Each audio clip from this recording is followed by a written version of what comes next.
गज़ल परवीन शाकर, आवाज़ो पेशकश मियां ज़ैन। कमाले ज़ब्त को खुद भी तो आज़माऊंगी, कमाले ज़ब्त को खुद भी तो आज़माऊंगी। मैं अपने हाथ से उसकी दुल्हन सजाऊंगी। सुपुर्द करके उसे चांदनी के हाथों मैं अपने घर के अंधेरों में लौट आऊंगी। बदन के कर्ब को वो भी न समझ पाएगा। मैं दिल में रोऊंगी, आंखों में मुस्कुराऊंगी।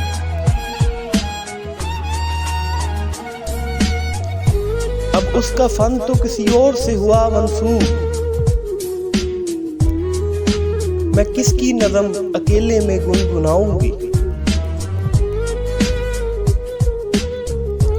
वो एक रिश्ता-ए बेनाम भी नहीं, लेकिन मैं अब भी उसके इशारों पे सर झुकाऊंगी। समातों में घने जंगलों की सांसें हैं।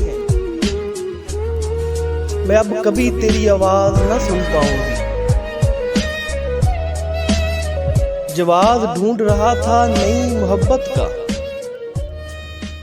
जवाब ढूंढ रहा था नई मोहब्बत का। वो कह रहा था मैं उसको भूल जाऊंगी।